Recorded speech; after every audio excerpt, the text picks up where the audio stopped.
Hey everyone, before we dive into the story, make sure to hit that subscribe button and give this video a like. Trust me, by the time we're done, you're going to want to be part of this channel. In June 2014, 26-year-old Jessica Bennett, her 31-year-old husband Michael, and their infant son Liam set out on the famous Bright Angel Trail in the Grand Canyon. At 8:15 in the morning, a surveillance camera recorded them at the trailhead, but by evening the family had not returned. 3 days later, at the very edge of a deep abyss, rescuers discovered a bright sports bag. Inside that bag was a living baby. What drove the young couple to leave their son at the edge of a chasm? And what secret were the Bennetts hiding? You will find out in this video. June 2014 in Arizona was predictably hot and dry. The Grand Canyon National Park at this time of year becomes a test even for experienced travelers. The sun scorches the rocky slopes, and the air heats up to 95 degrees Fahrenheit. It was under these weather conditions that a story began which, within days, would shock the entire country.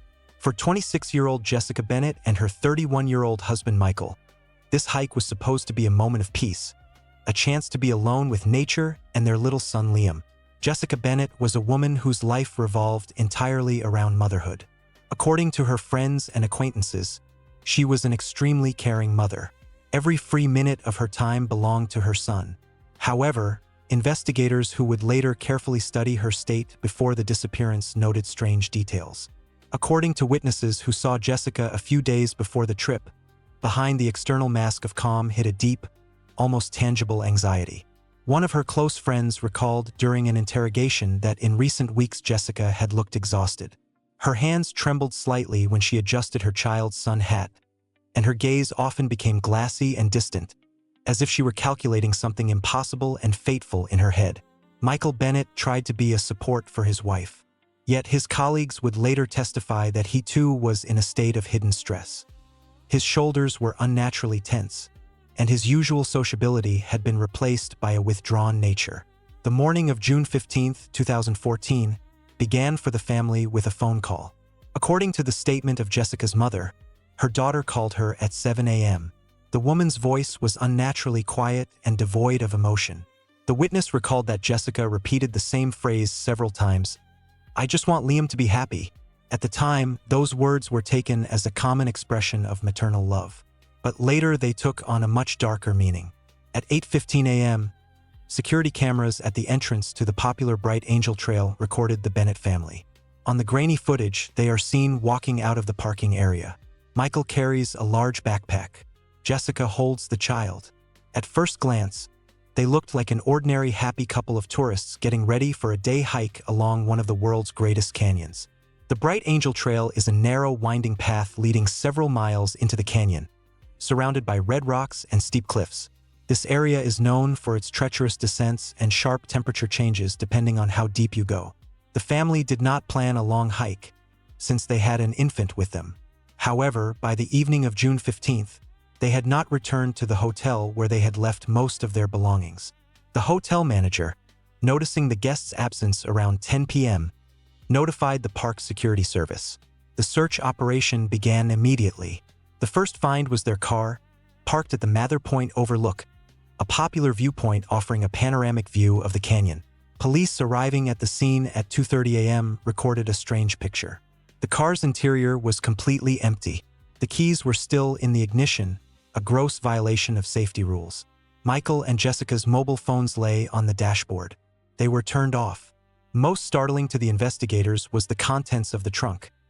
Backpacks with baby food, water supplies, and medications for the child remained there. This created a strong impression that the family had planned to walk away from the car for only a few minutes. But something made them change their plans or prevented them from returning.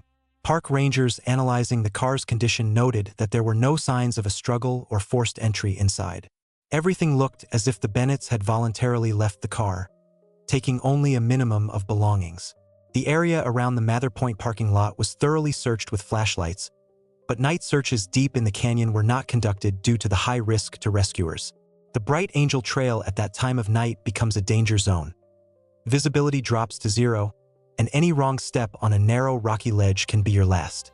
Investigators tried to reconstruct the family's route by questioning other tourists who might have seen them on the trail after 8 a.m., but no one could confidently confirm having met the couple and child. The Grand Canyon, with its endless labyrinths of rock and deep shadows, reliably hid the first traces of a tragedy that was already unfolding. Every minute of delay reduced the chances of a successful outcome, especially given the presence of a small child in desert heat.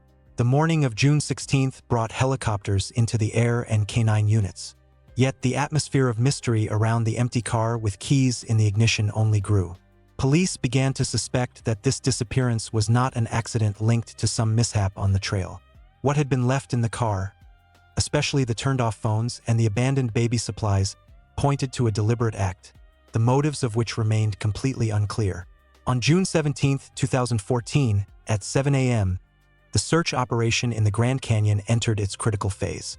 More than 48 hours had passed since the Bennett family had last been seen alive. The heat of the Arizona desert did not let up, and hopes that they could have survived without enough water were fading with every hour. 2 helicopters equipped with thermal imagers and more than 30 experienced rangers were brought in to search the northern and southern parts of the trail. According to the park's weather report, the temperature at the canyon floor had already reached 110 degrees Fahrenheit. The morning of the third day of searching was unusually quiet. One experienced ranger, moving along the western part of the viewpoints near the Desert View Drive, approached a spot called Edge of the Abyss. This place is known for its vertical drop of nearly 3,000 feet, an absolutely sheer wall of red sandstone plunging into the endless void of the canyon. It was there, at 10:15 a.m., that he noticed a bright, unnatural spot at the very edge of the cliff. It stood out against the monotonous gray-red landscape. According to the ranger's report, it was a large dark blue sports bag. It stood not haphazardly but evenly, almost demonstratively, on a flat rock just inches from the abyss. When the man approached, he heard a barely perceptible wheeze. When the zipper was opened, the hearts of the rescuers on the scene practically stopped. Inside, wrapped in soft towels, lay little Liam. The boy, not yet a year old, was in a state of extreme exhaustion. His lips were dry, covered with a thin white crust from thirst, but he made not a single sound. The child simply looked up at the cloudless Arizona sky with large, completely empty and detached eyes. A medical team arrived by helicopter at 10:40 a.m. and confirmed severe dehydration. Yet the child was alive. Next to the baby in the bag, they found a baby bottle with remnants of formula and a set of clean, neatly folded spare clothes. But the most terrible and mysterious find was a short note discovered at the very bottom of the bag. It was handwritten on the back of a crumpled receipt from a sporting goods store in Flagstaff. The text consisted of only 2 sentences. "Take care of him. He does not deserve our ending." This note instantly changed the status of the case. Now the police and the Coconino County Sheriff's Office were not simply searching for missing tourists. They were confronted with evidence of conscious and tragic preparation. The phrase "our ending" indicated that the Bennetts were either acting under colossal pressure or had made a joint decision to end their lives deep inside the Grand Canyon. Police photographers carefully documented the location of the bag. It had been placed so that it would be easily spotted from the overlook, yet at the same time it was well protected by the shade of a large boulder, which likely saved the infant from deadly sunstroke. Over the next few hours after the discovery, the Edge of the Abyss area was cordoned off with yellow tape. Crime lab investigators tried to find footprints or microtraces on the surface of the bag, but the scorching rock and wind had effectively destroyed any biological evidence. A major question arose. How did Jessica and Michael manage to walk more than 5 miles from their car to this point, carrying the baby in a bag, without being seen by any witness? Official visitor log records for that area contained no mention of the Bennett family after they entered the Bright Angel Trail. The child was rushed to a medical center in Flagstaff. His condition remained stable, but he continued to exhibit that same eerie silence that had so shocked the rescuers at the Edge of the Abyss. Police began re-interviewing rangers who had patrolled the area between Edge of the Abyss and Mather Point over the previous 3 days. None of them had heard cries for help or sounds of a struggle. The canyon, according to one volunteer witness, seemed absolutely indifferent to the drama unfolding on its slopes. Investigators noticed the bag itself. It was an expensive model designed for long treks. But inside there was not a single toy or item that could comfort an infant, only survival supplies. This reinforced the theory that the parents had prepared to leave the baby for a long time. Police realized that if Michael and Jessica were not under the influence of a third party, then their disappearance was part of a carefully planned scenario. But what could drive a young couple from a successful suburb to come to one of the most dangerous places in America to put an end to their lives? The question, "Where are they?" echoed in the search headquarters every minute. Rangers began examining the slopes directly below the edge of the abyss using high-powered binoculars. The depth of the chasm there reached 3,000 feet, and the terrain below was so complex that even helicopters could not fly close due to strong updrafts. Finding bodies, if they were there, promised to be the most difficult phase in the park's history. The place where Liam was found became the personification of a mystery the canyon was in no hurry to reveal. On June 18, 2014, while little Liam was being examined at Flagstaff Hospital, the State Crime Laboratory focused on the main piece of physical evidence, the note found in the sports bag. This small scrap of paper, the back of a receipt from a camping store, became the key to understanding the inner state of those who had left the child above the abyss. Graphological analysis by the Arizona Department of Public Safety gave the first unambiguous results. The text was written by a woman. Experts noted that the handwriting belonged to someone in a state of extreme psycho-emotional distress. The letters were uneven. Some words appeared smeared due to hand tremors, and the pressure of the pen constantly varied from barely noticeable lines to deep gouges nearly tearing through the paper. The graphologist's report stated that such writing indicated deep hysteria or incredible haste. Every stroke of the note, "Take care of him. He does not deserve our ending," breathed a sense of finality and hopelessness. While experts studied the paper, a team of detectives began to meticulously investigate Michael Bennett's life. On the surface, his story looked like the embodiment of the American dream. A 31-year-old successful manager at a large logistics company, a beautiful suburban home, a young wife and infant. However, a financial check whose results came in on June 19th tore this facade to shreds. Beneath the glossy surface of well-being lay a true financial catastrophe. According to documents obtained by the investigation, Michael Bennett had accumulated massive debt over the previous 2 years. His accounts were empty, and his credit history had turned into a string of missed payments and lawsuits. Worst of all, a significant portion of the money he had borrowed came from private individuals whose methods of operation had nothing to do with the legal banking sector. Investigators discovered that these people were not known for their humanity and demanded repayment using methods of direct physical and psychological pressure. Relatives of Jessica Bennett, who gave testimony on June 20th, confirmed the police's worst fears. Jessica's sister recalled that the family had recently been living in an atmosphere of constant terror. She told the detective that Jessica was panicked by any strangers appearing near their home. There were documented cases where unknown men would sit for hours in cars across from their windows, and Michael's phone received dozens of threats daily. Neighbors confirmed that the Bennetts had almost stopped going out into the yard after sunset and had installed additional locks and a surveillance camera on their door, though the camera had been disabled a week before they left for the Grand Canyon. Coconino County Police began tracking 34-year-old Andrew Sinclair, a man with a criminal past known for his brutality in collecting debts.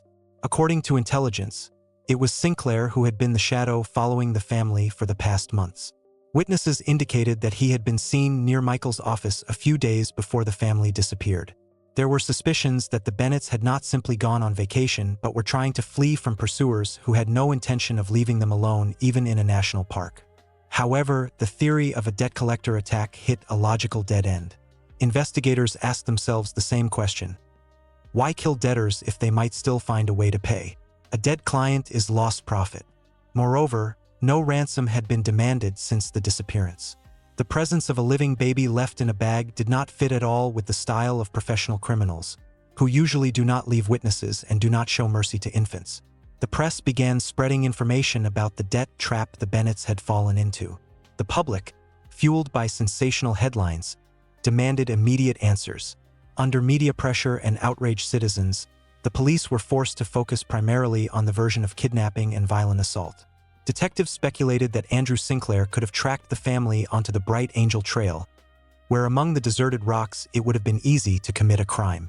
The atmosphere around the case grew increasingly tense. Every discovered detail, from the switched-off phones to Jessica's trembling handwriting, painted a picture of people cornered.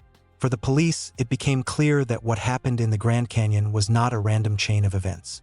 It was the result of a long, systematic destruction of human will. But where exactly did Michael and Jessica's path end? And was their presence in the canyon an attempt to escape, or the last stop before an inevitable end? The sheriff's office prepared a warrant to search premises associated with Sinclair, hoping to find at least some clue there. Meanwhile, park rangers prepared for a new, more detailed inspection of the area near the edge of the abyss. They understood that the answers lay not in bank accounts, but where solid ground ends and a 3,000-foot drop begins. All trails led to the edge of the chasm, but no one yet knew what terrible price had been paid to keep Liam alive in that blue bag. Before we dive into the details of the most horrifying discovery of this investigation, please subscribe to the channel, give this video a like, and leave a comment. Your activity helps YouTube's algorithms promote this content so that many more people can see the story of the Bennett family. Thank you for being with us. On June 20th, 2014, the area around the edge of the abyss overlook was again cordoned off with yellow police tape. The investigative team from the Department of Public Safety, accompanied by crime scene experts, returned to the spot where little Liam had been found 3 days earlier. Now the primary goal of law enforcement was to find direct or indirect evidence of a third party's presence. After receiving information about Michael Bennett's catastrophic deaths and the identity of Andrew Sinclair, the accident theory was definitively pushed aside. Detectives were looking for confirmation that a violent confrontation had taken place on this narrow, rocky ledge. A thorough inspection of the area directly at the edge of the chasm yielded initial results. Recorded in the official incident report at 12:30 p.m., forensic experts noted anomalous soil conditions and sparse vegetation. Within a 10-foot radius of where the blue bag with the child had been placed, chaotic traces were observed. Small stones had been displaced from their natural positions, and the sparse tough grass growing through the red sandstone was heavily trampled and uprooted. According to the experts, the nature of the surface damage did not correspond to normal tourist behavior when stopping for photos. It looked like the result of a prolonged struggle or intense pushing between several people. The report noted that the direction of stone displacement indicated movement toward the chasm. These findings fit perfectly with the investigation's working theory of an attack. Detectives suspected that Andrew Sinclair's men could have tracked the Bennetts into the canyon, cornering them at the cliff edge for a serious conversation that quickly escalated into violence. Now, with signs of a struggle obvious, there was an urgent need to look over the edge, where the evidence trail led. The search operation entered its most technically difficult phase, a vertical descent into an abyss whose depth at this point reached 3,000 feet. For this task, a special team of climber rescuers from the National Park Service was brought in. The work was complicated by gusty winds that create unpredictable air currents capable of sweeping a person off the cliff. At 1:45 p.m., the first two rescuers began their descent on special ropes. Every movement raised clouds of acrid red dust that settled on their equipment.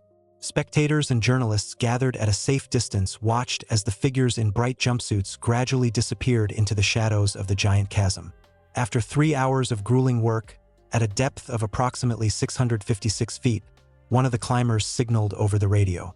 The rescuer's voice, recorded by the operations center, was tense. On a narrow, rocky ledge, almost impossible to see from above due to the terrain, two motionless bodies had been discovered. According to the identification protocol carried out after they were brought up, they were 26-year-old Jessica and 31-year-old Michael Bennett. The condition of the bodies and the nature of their injuries indicated that both had died instantly from a fall from a great height. Their clothing was torn in several places, which investigators initially interpreted as further evidence of a struggle preceding the fall. The official report from the Coconino County coroner, released late that evening, confirmed that the cause of death was multiple fractures and internal injuries incompatible with life. From that moment, the case was officially reclassified from a missing persons case to a homicide. A grim certainty hung over the investigation headquarters. Detectives believed the picture of the crime had become extremely clear. Their theory was that the debt collectors, acting on Andrew Sinclair's orders, had come to the Grand Canyon with a specific goal: to demonstrate to Michael that he could not hide even in a national park. Perhaps they wanted to scare the couple by holding them over the abyss, but at some point the situation spun out of control and the Bennetts fell into the void. At the site where the bodies were found, crime scene investigators spent several more hours carefully sifting dust and small rocks from the ledge. Only a few personal items were found, Michael's sunglasses with a broken left lens, and a small child's toy that had probably fallen from Jessica's pocket during the fall. No foreign objects, weapons, or evidence directly pointing to specific attackers were found on the ledge.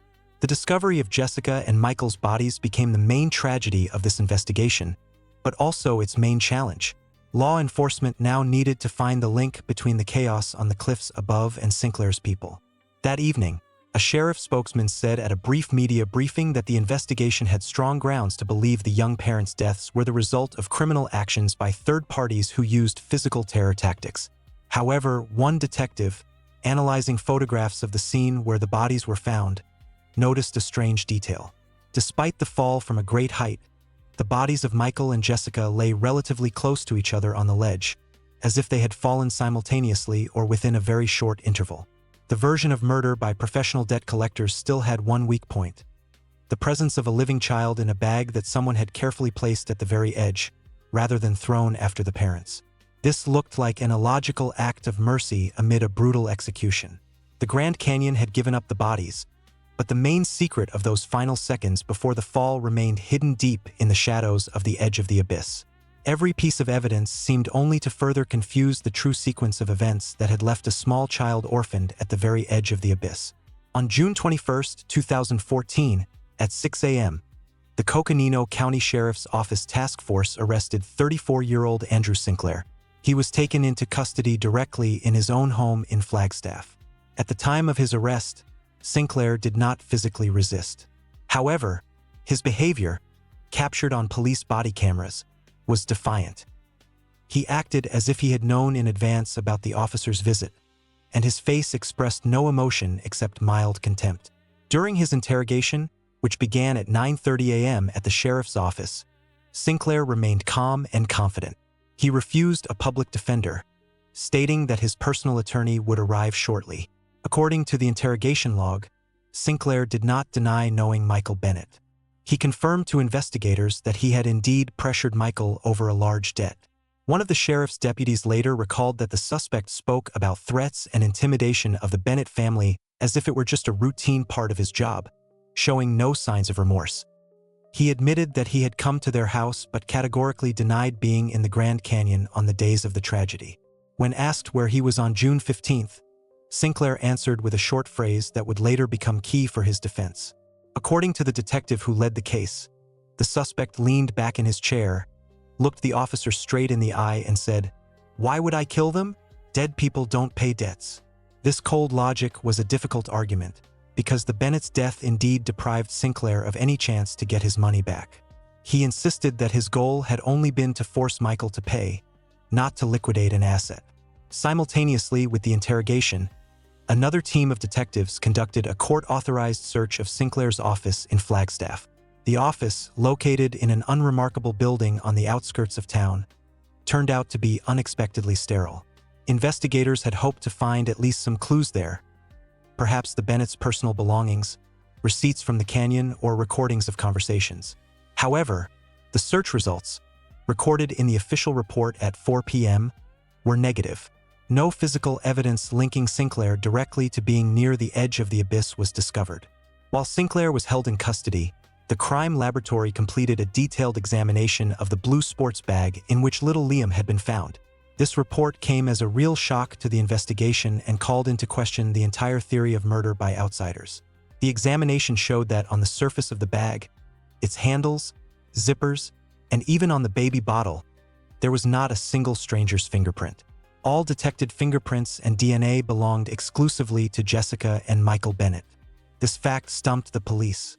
If Andrew Sinclair or his accomplices had attacked the family at the edge of the cliff, causing chaos and a struggle, how could they have left no trace on the bag? Moreover, if the criminals had wanted to eliminate witnesses, they would hardly have carefully packed the baby with such sterility. The theory of murder by professional debt collectors began to crack under the weight of scientific facts. However, the greatest secret lay not in the fingerprints, but in time. Investigators cross-referenced the data. The Bennett family was last seen at 8:15 a.m. on June 15th. Liam was found only on the third day of the search, June 17th. When the baby was examined by doctors, they noticed a detail that had previously seemed secondary. The boy was dressed in clean clothes, and his diaper had been changed recently, literally within a few hours before he was found by rescuers. Furthermore, despite dehydration, the child's condition indicated that throughout those 3 days, someone had been caring for him. Detectives faced a paradox that fit no logical framework.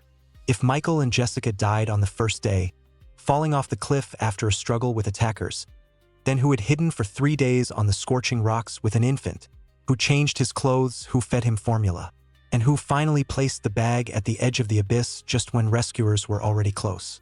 These questions remained unanswered. Sinclair's alibi, supported by the absence of his biological traces at the site where the baby was found, made his detention increasingly less justified. Detectives realized they were missing something very important in the chronology of events. The empty bag, which contained nothing except baby items and a note, became a symbol of the investigation's powerlessness before the canyon's riddle. Everyone waited for the results of the autopsies on Michael and Jessica, hoping that the medical examination would finally clarify the time of their deaths. But no one was prepared for the fact that these results would turn the case upside down and force detectives to look for the killer somewhere completely different from where they were used to. June 23, 2014, became the day when the official version of the investigation, built around the brutality of Andrew Sinclair and his henchmen, began to crumble under the pathologist's scalpel. At the morgue of the Flagstaff Medical Center, a full autopsy was performed on the bodies of Jessica and Michael Bennett. Investigators, expecting to find confirmation of violent death signs of blows, gunshot wounds, or at least characteristic bruises on forearms indicating self-defense, were stunned by the results. According to the coroner's official report, no defensive wounds were found on either body. Michael Bennett's hands were clean. Under his fingernails, there was no foreign epithelium that might have remained after a fight. All injuries documented by the experts were identical in nature. Bone fractures, ruptured internal organs, and massive hemorrhages, the result solely of a fall from a height of over 600 feet and subsequent impact on a rocky ledge. This effectively ruled out the theory that the family had been forcibly pushed off the cliff after a prolonged struggle, traces of which rangers had seen above. But the real sensation awaited detectives in the section of the report indicating the exact time of death. Using body temperature measurements, stages of rigor mortis, and entomological data, the experts established a critical discrepancy in the times of the spouses' deaths. Michael Bennett died on the first day of their trip, June 15, 2014, at approximately 10:15 a.m., just 2 hours after they had been recorded on the trailhead cameras. But Jessica Bennett's death occurred only on June 17th, at around 7 a.m., 3 hours before the rescue team discovered the blue bag with Liam at the edge of the abyss. These figures painted a picture that made even seasoned investigators' blood run cold. It meant that the 26-year-old woman had spent nearly 3 days at the very edge of the abyss, all that time on the same ledge where the bag was found, with her husband's body lying far below on a stone shelf of the canyon. For 48 hours, she did not call for help, did not try to reach people, and did not abandon her child. All that time, she was the only living soul on the scorched platform of the edge of the abyss, holding her baby in complete solitude and desert silence. Parallel to the coroner's work, pediatricians at Flagstaff Hospital were conducting an in-depth examination of Liam. When the boy's blood test results reached the sheriff's office on June 24th, another piece of the puzzle fell into place. The child was found to have a rare metabolic disorder, ornithine transcarbamylase deficiency. This genetic disease prevents the body from properly excreting ammonia, leading to rapid brain intoxication. Without daily administration of specific, expensive medications and a strict diet, the child was doomed to a slow and painful decline. This medical report shed light on the true reason for Michael Bennett's financial collapse. Investigators returned to studying his bank transactions and discovered that all the money borrowed from Andrew Sinclair and other private lenders had not gone to luxury or gambling. Every cent had been spent on experimental treatment for his son at private clinics, which was not covered by insurance. However, according to medical reports from May 2014, the treatment was not yielding the desired results. Liam's condition continued to worsen, and Michael's debts grew exponentially. According to one detective who re-examined the baby's belongings in the bag, they found empty medicine packages that had not been recorded during the first search. This meant that Jessica had continued to give her son his medication even while at the edge of the chasm, using up the last supplies. It became clear why the child was relatively clean and fed. The mother had devoted her last 48 hours exclusively to keeping Liam alive, while she herself stood a step away from her own end. These facts radically changed the perception of Andrew Sinclair's role in the case. His brutal debt collection methods had undoubtedly created the conditions for a catastrophe, but he was not the one who literally pushed people into the chasm. The chaotic traces on the rocks, once thought to be signs of a struggle with attackers, now received a different explanation. Investigators suggested that these were the traces of a person in a state of acute psychosis or unbearable despair, pacing around a single spot for hours, unable to take the final step or trying to control a convulsive trembling of the body. The stones had been displaced not by a fight, but by someone walking in circles, undecided. Detectives now had to reconstruct what had been going on in Jessica Bennett's mind during those 3 days. A woman who had been panic-stricken by debt collectors near her home found herself in a place where there was no one but her and her dying child.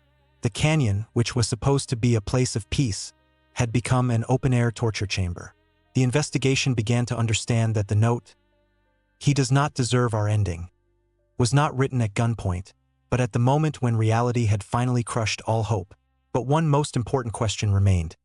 What exactly happened in that fateful hour on June 15th, when Michael Bennett first flew into the abyss, leaving his wife alone with an impossible choice? The answer to that question was now sought not in the words of witnesses, but in the psychological portrait of a family that had mortgaged their lives for the chance to save their own child. On June 25, 2014, the investigative team completed a full reconstruction of the events that had occurred at the edge of the abyss. With the autopsy results and data on the child's health in hand, detectives were able to piece together the chronology of those fateful hours. The picture that emerged was far from the version of professional murder. It was a story of psychological collapse and boundless despair unfolding against the backdrop of the majestic and indifferent cliffs of the Grand Canyon. June 15, 2014, began for the Bennetts as an attempt to escape reality. According to route analysis, they had come to the canyon not as tourists, but as people seeking silence. However, at the edge of the abyss overlook, where the vertical wall plunges 3,000 feet, Michael Bennett finally broke. Psychologists brought into the investigation noted that the combination of financial terror from Andrew Sinclair and the realization of his son's incurable illness created a closed-loop effect. According to the investigation's findings, around 10 a.m., at the very edge of the chasm, a final conversation took place between the spouses. Although there were no witnesses, the content of their dialogue was reconstructed from circumstantial evidence and the contents of the note left later. Michael, in a state of acute reactive psychosis, began to say that he could no longer endure this pressure. He saw that the hundreds of thousands of dollars in debt were not bringing Liam salvation, only dragging them deeper into the abyss.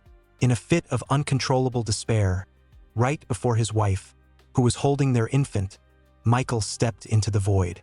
His fall was instantaneous, and his body disappeared into the shadows of the rocky ledges within seconds. Jessica Bennett was left alone at the edge. The state she was in over the next 48 hours was described by experts as dissociative stupor. She did not go for help, did not scream.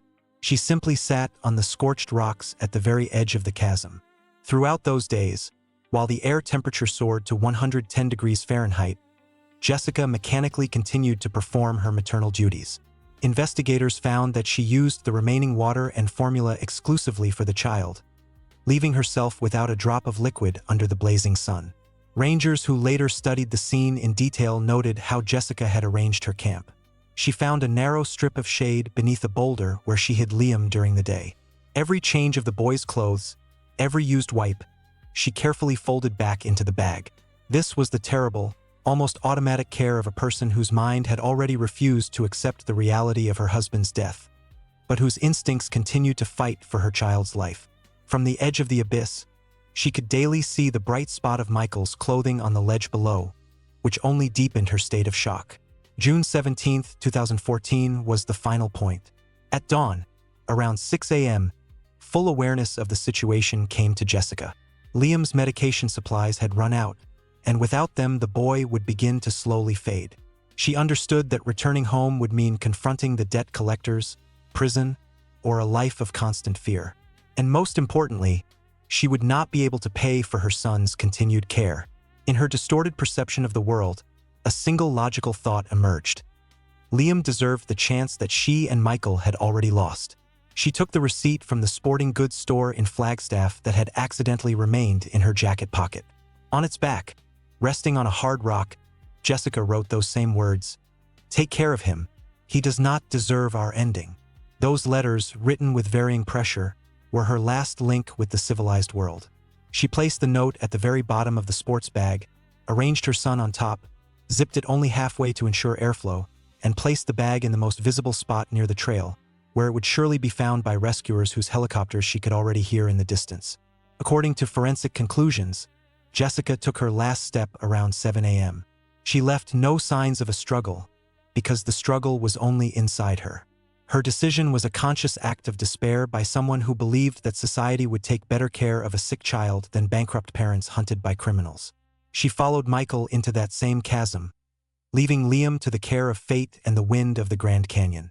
When the first ranger touched the bag's handle 3 hours later, Jessica was already dead, her body lying beside her husband's at a depth of 656 feet. The edge of the abyss again fell into silence, broken only by the breathing of an infant who did not yet know he had become the center of a national tragedy. The investigation closed the question of who had been at the edge of the chasm during those days. But the moral weight of this reconstruction proved too heavy even for experienced detectives. This was not a murder in the classical sense. It was a collective suicide under the pressure of circumstances that proved stronger than human will. Only one thing remained: to understand how this story would affect those left alive, and what future awaited the boy whose life had been bought at such a terrible price at the very edge of the chasm. The autumn of 2014 brought long-awaited coolness to Arizona, but the social and legal tensions surrounding the Bennett case only grew. The story that had ended on the scorched rocks of the edge of the abyss ceased to be just a police report from Coconino County. It turned into a national drama that made millions of Americans reflect on the fragility of human life in the face of financial ruthlessness. The trial of Andrew Sinclair, which began in December 2014, became one of the most sensational and complex in the legal history of the state. Although the investigation officially confirmed that Sinclair had not been at the edge of the chasm at the moment of Michael and Jessica's deaths, the prosecution built an unprecedented strategy. Prosecutors argued that the collector's actions constituted a form of targeted psychological murder. In the courtroom, according to eyewitnesses, a crushing silence reigned as jurors were shown printouts of hundreds of text messages sent to Michael's phone. In those messages, Sinclair methodically described what he would do to their home and their son's future if the debt was not repaid. The testimony of Jessica's sister, who described her siblings' panic attacks and fear of even approaching windows, became the emotional peak of the trial. The psychological evaluation presented to the court noted that the Bennetts had been in a state of social isolation and terror. Sinclair's methods were recognized as deliberately destroying the victim's mental health, leaving them no space for logical thinking. In March 2015, the jury returned a verdict: guilty of aggravated manslaughter, driving to suicide under aggravating circumstances. Andrew Sinclair was sentenced to 25 years in prison without the possibility of parole. This verdict became a legal precedent that forever changed the rules for private lenders in the United States. Under public pressure, including a petition that gathered over 500,000 signatures, Congress initiated the consideration of a package of laws that later received the unofficial name of the Bennett Act. These legislative changes established strict boundaries for debt collection activities, prohibiting any form of nighttime harassment, psychological pressure on relatives, and intimidation involving a child's health condition. Liam's case became the catalyst for the creation of a special state fund to support families facing catastrophic medical expenses for rare diseases. While legal offices in Washington were changing laws, something that journalists called the miracle over the abyss was happening at the Flagstaff Medical Center. Liam Bennett, who had spent 3 days without proper medical care at the very edge of the Grand Canyon, turned out to be surprisingly strong. Thanks to the publicity of his story, donors from around the world raised over $3,200,000 for his treatment. This sum allowed a series of experimental procedures and provided a lifelong supply of medications to manage his rare metabolic disorder. Today, Liam lives in a small town in Oregon under the care of Jessica's sister and her husband. According to people close to the family, he is growing up as a quiet and extraordinarily observant boy. In his room, only a few items from his past life are kept: that very blue sports bag, which became his cradle for 3 days, and the original note written by his mother's hand. His guardians have decided to hide nothing from him. Liam knows the truth about the events of 2014, not as a story of weakness, but as a story of the highest form of self-sacrifice. He knows that every step he takes today is a victory for his mother, who fought the wind, the heat, and her own shadow for 3 days so that he could breathe. The Grand Canyon, which witnessed this drama, remains unchanged. The edge of the abyss overlook continues to attract thousands of tourists with its majestic emptiness. But for the rangers who patrolled that area on those June days, this place will forever be special. The National Park Service reports no longer mention the Bennett incident. Yet local workers say that when dusk descends on the canyon and the wind begins to whistle through the rocky ledges 600 feet below, it seems as if the cliffs still hold the echo of those events. A symbolic detail of this story is the old metal railing post near the edge of the abyss, on which someone once scratched a small heart. It was next to that post that Jessica placed the bag before taking her last step. Today, that post has become a place where people, knowing the story, leave small stones as a sign of respect. It is the only unofficial memorial to a woman who held her son over the abyss for 3 days before surrendering to gravity and her own despair. The Bennett family's story ended tragically, but it left behind a legacy measured not only in the lives saved of other debtors, but also in the life of one child. Liam does not remember his father's face or his mother's voice, but he carries their final will within him. The canyon returned Michael and Jessica's bodies to the earth, but it could not take away the memory of a mother whose instinct proved stronger than the rocks of Arizona sandstone. At the edge of the chasm, where the land ends and the sky begins, an invisible trace of faith remains forever. The faith that a son's life was worth any price, even the most terrible one.